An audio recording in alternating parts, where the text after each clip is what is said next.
Mereka lebih bangga pada saat jalan, tasnya mereknya apalah yang itu kelihatan kok dari cara bergeraknya beda, cara berdirinya beda. Kalau bapak saya selalu ngomong gini, lu mau kayak gue kerja, lu lagi bisa beli kopi luar negeri, beli, lu enggak, beli aja di warteg. Dan aku punya kakek seorang presiden, bapak yang seorang tokoh yang namanya lagi naik. Teman-teman pada naik, wah Mercy ini apa segala macam. Buset, bukan masalah dia bukan gini, bukan masalah gue bisa, lo bisa apa enggak? Bisa gue beliin lo bisa. Pantes nggak lo pakai itu? Ngapain gue beliin lo mobil? Sosok naik mobil, terus habis itu duit bensin nih, lo nggak ada. Mau servis bingung ya kan? Akhirnya nggak kepake mobil buat manas-manasin doang. Lo nggak bisa naik umum sana.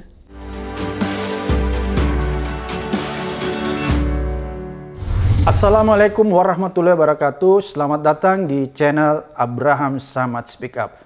Hari ini saya tidak sendiri. Seperti biasanya saya ditemani oleh seorang narasumber.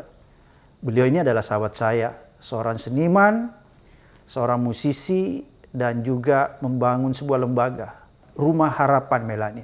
Saya perkenalkan langsung Melani Subono. Apa kabar Mbak Melani? Aku starstruck, aku terharu. Siap Mbak Melani?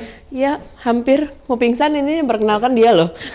Norak gue. Puji Tuhan sehat, alhamdulillah cukup waras. Oke, Mbak Melani ini kan datang dari keluarga yang luar biasa ya, kalau kita lihat dari menengah ke atas. Anak seorang Andri Subono.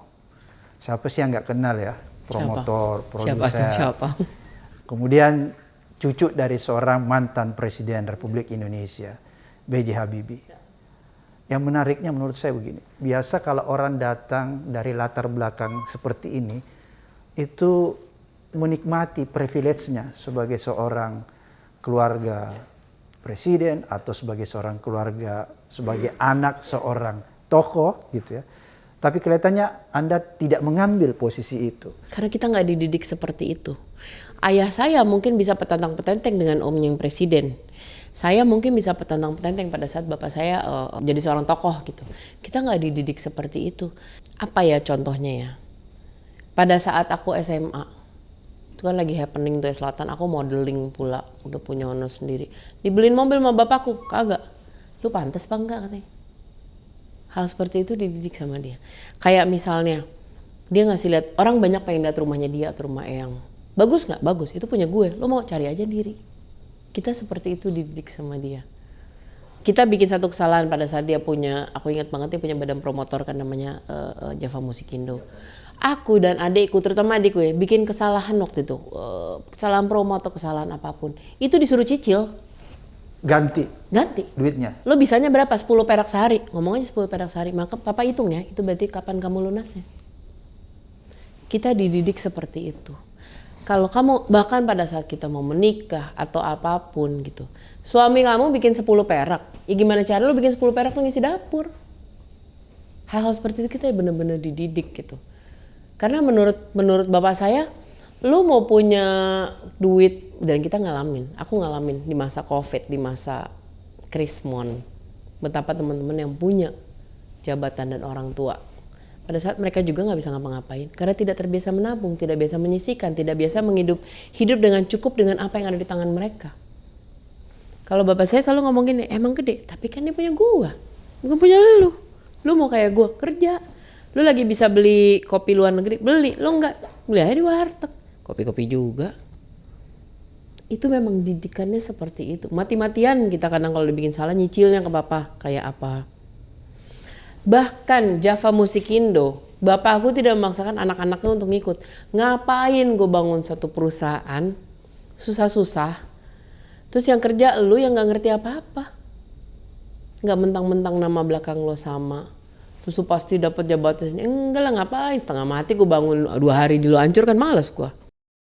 Jadi ketika Bapak membangun Java Musikindo yang begitu besar, anak-anaknya diperlakukan sama dengan kita pegawai, nggak bahkan kalau bicara soal konser ya, kita ada satu artis yang datang, memang aku suka sekali artis ini, dan waktu itu fair dikatanya sama bapak saya, kamu mau nonton nggak?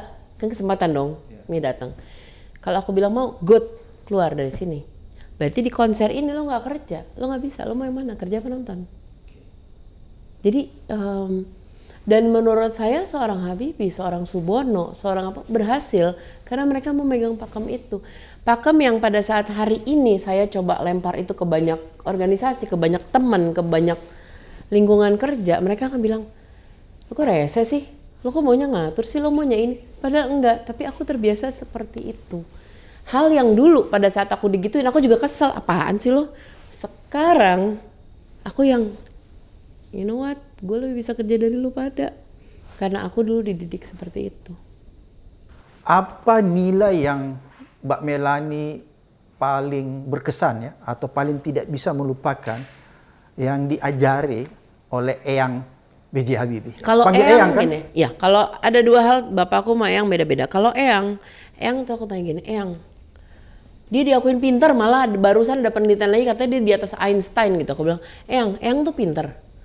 Tidak, kata dia gitu. Saya tidak pintar. B.J. Habibie katanya Ya, gitu. saya tidak pintar. Tapi saya diajarkan untuk bertanya, cari tahu, belajar. Sampai either lo yang capek atau orang kesel sama lo gitu. Nanya. Di saat anak-anak lain dulu main, gue belajar.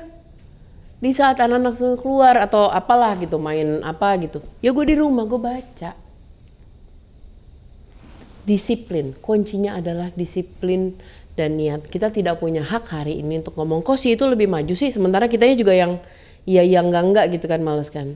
Itu pertama. Kalau di dunia aktivis, saya diajarin Ayang gini, Melani, kalau kamu mau menyelamatkan sebuah bangsa, dulu kan aku selalu bicara soal perampasan lahan ini segala macam. Sekarang aku udah nggak pernah, karena Ayang bilang gini, Melani, kalau kamu mau bela sebuah negara, nggak usah ngomong sumber daya alamnya segala macam.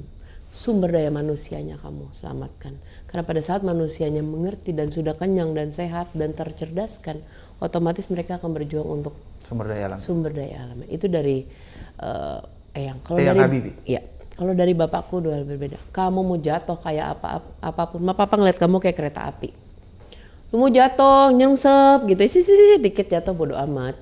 Bodo amat. Namanya kereta api kan di setiap berapa meter itu ada kayak pos gitu kan, biarin aja lu kesering sep jatuh gitu, pos keretanya keguling, gue mau bodo amat.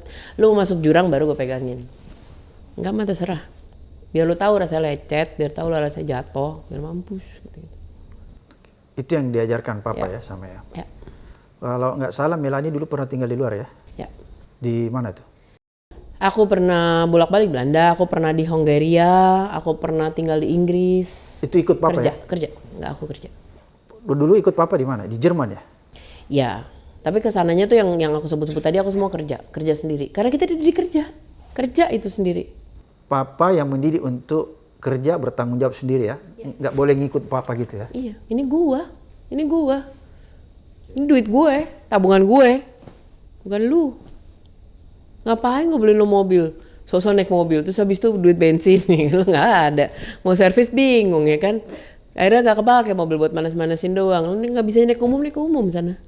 Jadi dulu ketika papa begitu hebatnya kita lihat dari luar, dia nggak membelikan anaknya mobil ya? Enggak. Jadi gini, pada saat aku pertama kali akhirnya minta mobil, itu pada saat aku harus kuliah dan jauh. Maksudnya aku Trisakti dulu kan, which is cukup, ya aku butuh mondar-mandir setiap hari dan segala macam. Itu juga di saat aku model. Aku waktu itu juara satu elite model look. Dan aku punya kakek seorang presiden, bapak yang seorang tokoh yang namanya lagi naik. Teman-teman pada naik, Mercy ini apa segala macam. Kagak, gue naik apa itu namanya? Udah buset, goyangin persnelingnya kayak mau ngajak orang ribut. Mana kuliah di Grogol, parkir trooper tapi yang diesel. Buset. Bukan masalah dia bukan gini. Bukan masalah lo bisa apa enggak? Bisa, gue beliin lo bisa. Pantes enggak lo pakai itu? Pertanyaan dia itu. Gue bisa beliin apa yang lo mau? Bisa. Ngaca. Pantas atau enggak lo pakai itu? Ya betul juga. Nyampe kan? Pakai roda itu masih nyampe kan? Nyampe, Pak. Ya udah, masalahnya apa? Kecuali lo bilang merek ini nggak nyampe ke sono. Nyampe kan? Nyampe juga kan? Lebih murah lagi bensinnya. Lo punya duit lebih buat jajan. Oke, ini menarik. Mbak Melani ini kan banyak di luar ya. Saya mau tanya nih, apa arti nasionalisme bagi Melani? Merah putih di hati sih. Aku nggak pernah ngomong Garuda di dadaku, ini apalah, bullshit lah gitu. Memahami arti merah putih dalam hati. Itu buat aku. Artinya bisa nggak disederhanakan itu? Oke. menjadi Indonesia. Menjadi Indonesia. Bukan bacot Indonesia. Aku mungkin kalau ditantang sekarang, Pancasila blepetan. Jujur. Nggak usah sok-sokan jadi gue hafal Pancasila atau kagak juga. Jujur, blepetan. Tapi setiap nafas, setiap pagi aku bangun, setiap doa, setiap tindakan, setiap lirik, setiap album, setiap apapun, aku lakukan untuk Indonesia atau yang ada di dalamnya. Mau itu hewan Indonesia, mau itu orang Indonesia, mau itu keagungan Indonesia sendiri. Aku sampai sekarang menolak kok bawain lagu bahasa Inggris yang bukan dari band-band Indonesia, ya nggak?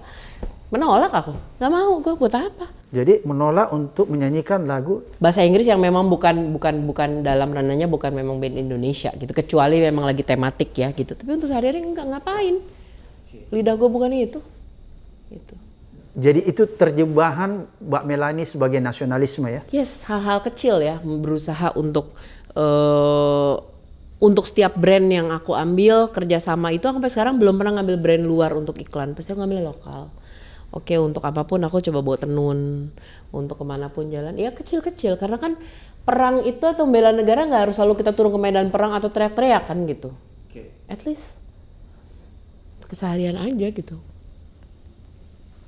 Jadi bisa nggak saya simpulkan membumikan Indonesia seperti begitu ya? Kan kadang-kadang kalau kita berbicara Indonesia ini terlalu mengawang-awang. Jadi yang tadi Melanie bisa, lakukan itu membumikan ya dalam bentuk konkret ya? Iya, tapi ada suatu kata yang harusnya lebih melekat gitu, tapi aku nggak tahu apa. Menjadi Indonesia, udah. Sama kayak aku bilang, gue akan bikin perubahan. Oh enggak, gue perubahannya. Gue nggak berusaha ngomong Indonesia, gue adalah Indonesianya. Ya gue menjadi Indonesia. Gue itu, Indonesia itu siapa? Gue titik. Saya Indonesianya. Itu. Jadi memberi contoh langsung ya, melakukan sesuatu secara langsung ya. Tanpa harus menunggu orang melakukan. Itu karena kebanyakan orang kita kan ngomong tapi nyontoin enggak. Iya kan gitu. Kita nggak bisa ngomong benci Amerika, rokok lo apa tong, handphone lo apa ya kan gitu. Just do as much sejauh yang lo bisa kerjain aja. Nggak usah kejauhan. Ini betapa cintanya Melanie sama Indonesia ya. Sangat aku mencintai Indonesia. Jadi lagu-lagu yang saya coba dengar dari konser-konser itu kan juga bertemakan apa? Kearifan lokal Indonesia. Ya, betul. Ya, itu salah satu bentuk perwujudan dari nasionalisme yang Melanie pahami ya. Betul. Dan kenapa aku melakukan itu? Karena pada satu titik akhirnya aku menyadari gila, gue tuh powerful banget sebenarnya. Lebih powerful hari ini ya daripada guru, orang tua, bahkan mungkin imam atau apapun. Ada orang-orang ratusan ribu bahkan jutaan di luar sana yang bangun tidur langsung buka medsosnya aku untuk tahu Melanie ngomong apa ya hari ini. Powerful dong itu. Akhirnya aku menggunakan ya itu dia tadi media sosial, lagu, tulisan untuk itu karena gila gue powerful. Masa iya aku mau ngomong hal konyol doang? Oke, kita kembali nih. Kita mau ngomongin nilai. Tadi ada yang menarik. Eyang bilang saya tuh nggak pinter ya. Ya. Itu terlontar ya dari. Ya, tapi saya rajin dan disiplin dia bilang. Jadi kuncinya Pak Habibie itu belajar. Yang dia sampaikan bahwa dia rajin belajar dan disiplin. Ya. Ketika teman-temannya seumuran mereka itu bermain, dia belajar. Yes.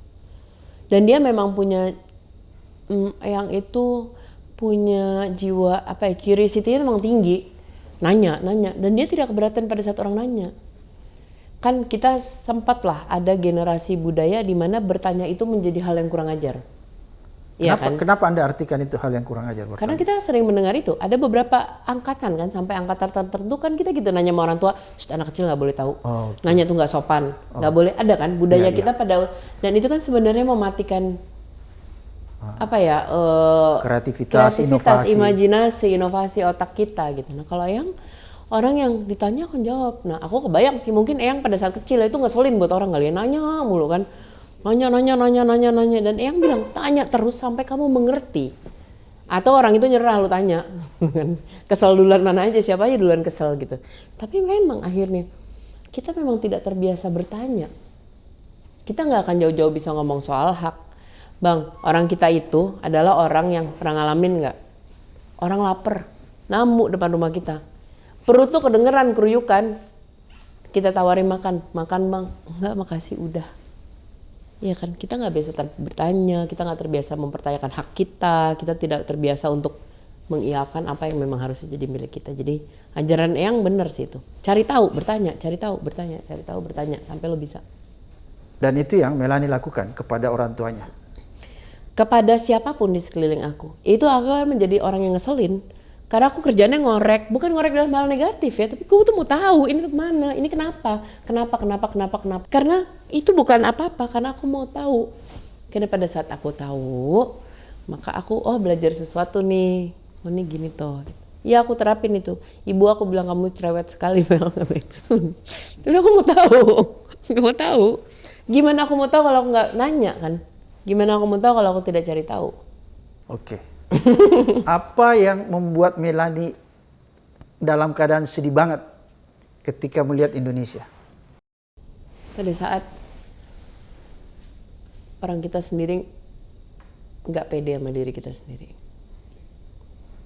Itu yang bikin kita krisis identitas, itu yang bikin kita gampang dibodohi atau diinjak lagi, walaupun sekarang nggak resmi dijajah. Tapi kan perasaan kita sendiri menjajah kita. Bahkan orang Indonesia sendiri bisa saling menjajah kita. Karena kita nggak pede. Ya, gini deh penggunaan bahasa sehari-hari contohnya. Oke. Kamu lahir di bulan apa? Ya kebetulan maaf ya saya lahir di bulan ini. Kenapa harus ada kebetulan, kenapa maaf sih? Saya lahir di bulan ini. Petani, ya cuma petani sih. Udah ada cuma, ada sih lagi. Why?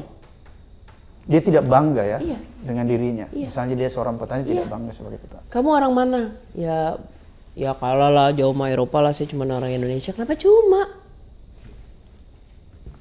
Itu sedih sih. Itu yang membuat Anda sedih ya? Ya sementara pejuang kita setengah mati kan berjuang kan. Sementara kita lebih hafal lagu musik deh. Kita hafal lagu Korea. It's okay, band Korea itu memang berlatih mati-matian ya untuk ada di satu sistem industri musik ya. Hafal fasih. Tanya bang artinya. Apa artinya tadi? Kagak tahu orangnya juga. Hafal aja. Nah, yang bahasanya sama sama lidah kita. Apa lo nggak hafal? Nggak bangga sendiri. Mereka lebih bangga pada saat jalan, tasnya mereknya apalah yang itu kelihatan kok dari cara bergeraknya beda, cara berdirinya beda. Come on. Ya, Anda ini memang lain daripada seniman-seniman lain ya. Ya kalau kata pada semua presiden lewat cukup Melanie mah cukup satu aja, kalau ada 3 saya pusing katanya. Biasanya kan kadang-kadang kalau backgroundnya artis itu suka pakai barang-barang yang branded. Itu bedanya, saya Ya? bukan artis. Oke, Anda apa? Seniman. Seniman. Apa bedanya artis dan seniman? Kalau secara kamus, Oke. di kamus itu kalau bahasa Inggrisnya artis adalah orang who create atau perform art. Oke. Di negara kita siapapun masuk TV cuman karena lo bikin kasus kemarin atau lo bikin gimmick, lo udah menjadi artis. Gitu ya. Di Indonesia. Next stepnya adalah lo menjadi caleg. Artis, kasus, caleg gitu kan. Tapi kalau seharusnya kalau mengikuti urutan arti kamus, even seniman yang ada di pinggiran Blok M atau manapun bisa bikin lagu, mereka artis dong harusnya. Which is di negara kita doesn't work. It's either lo artis, public figure atau lo seniman. Aku seniman. Jadi kalau Melanie ini lebih senang dikategorikan sebagai seniman ya? Ya. Karena itu lebih membumi. Itu lebih realistis sih kalau di negara kita kayaknya. Realistis dan lebih humanis. Iya, dan lebih sesuai dengan artinya gitu. Oke. Aku belum mau soalnya itu bikin gimmick berantem sama siapa gitu, belum mau. Oke. Jadi itu yang persepsi ya. Oke.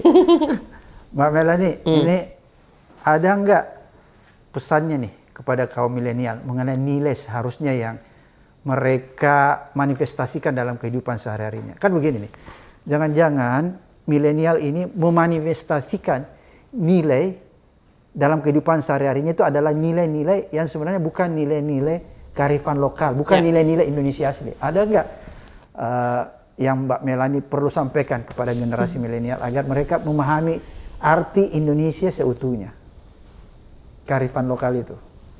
Gue mau ngasih satu nasihat, cuman ini sampah, nggak penting. Kalau kata mama gue, jangan nyapu malam-malam ntar dapat jodohnya kumisan, tuh Indonesia banget ya. Padahal apa hubungannya nggak tahu. Apa ya kalau buat aku, gue selalu bilang Tuhan itu pada saat sombong tuh pada saat 2 hal sih Tuhan. Pada saat nyiptain wanita, Oke. dan pada saat menciptakan Indonesia.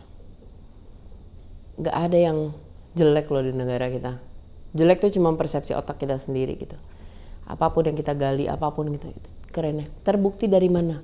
Penjajahan nggak selesai-selesai. Kita berebut loh untuk dijajah. Jangan dulu, ini menarik. Kenapa Anda katakan bahwa kita ini berebut untuk dijajah? Iya, karena nggak berhenti-berhenti. Either kitanya tolol banget atau emang kitanya kaya banget.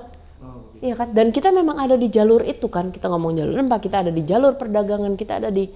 Sampai sekarang kalau kita mau bangga sama diri kita sendiri, kita punya bargaining power yang kenceng loh. Seharusnya. Seharusnya kita Tapi- ngomong mana? Buat kata negara-negara besar itu akan panik loh. Banyak mereka bergantung pada Indonesia. Seharusnya kalau kita berani no, mau apa lo? Gitu. Kita nggak berani. Kita malah lebih memilih untuk ya deh Bapak Amerika, ya deh Bapak Rusia, yang penting IKN gue kebangun, ya kan, yang kayak gitu-gitu nggak kelar-kelar. Generasi Wani Piro. Anyway. Jadi nggak percaya diri gitu Nggak maksudnya. percaya diri. Sangat nggak percaya diri. Kembali yang aku bilang tadi, nggak percaya diri menurut aku. Jadi konkretnya pesan yang ingin disampaikan Pesan kepada- yang aku ingin sampaikan gini, nggak apa-apa kalau lo sama sekali tidak mau peduli sama batik, sama alam, sama apapun itu, nggak apa-apa. It's okay. Nggak usah. Tapi besok, kalau tiba-tiba, kayak itu batik diambil negara sini, ini nggak usah ikutan protes. Kalau tiba-tiba hal yang lo nggak mau belain, lo bisa lihatnya cuma di museum, apa di buku sejarah, nggak usah ikutan protes, bacot. Lo punya kesempatan untuk ngebelain pada saat waktu itu. Oke? Sama aja, jangan baru menghargai sesuatu pada saat udah hilang. Gitu. Sekali lagi, nggak mau protes, it's okay. Tapi pikirlah, banyak hal yang kita udah nggak punya, bahkan anak cucu kita juga udah nggak bisa lihat atau tahu, karena generasi di atas kita ini nggak fight for it. Lo mau selesain atau mau lanjutin biar anak cucu kita masih bisa ngeliat sesuatu. Pak Melani, ini kita dibatasi waktu. Sebelum terakhir nih, saya pengen sekali mendengar Mbak Melani menyanyikan sebuah lagu Wani lirik Piro. Indonesia Aku baru asli. bilang aku generasi Wani Piro. Lagu Aku Indonesia mau ini. asli. Aku Ibu mau. Pertiwi. Oh, Ibu Pertiwi. Dia nge-request loh. Kalau dia nge-request ya gue nggak bisa ngomong enggak kan. Kulihat Ibu Pertiwi sedang bersusah hati, air matanya berlinang, mas intannya terkenang. Hutan, gunung, sawah, lautan, simpanan kekayaan. Kini ibu sedang lara, merintih dan berdoa. Terima kasih Mbak Melani. Sampai jumpa di channel Abraham Samad Speak Up di episode datang.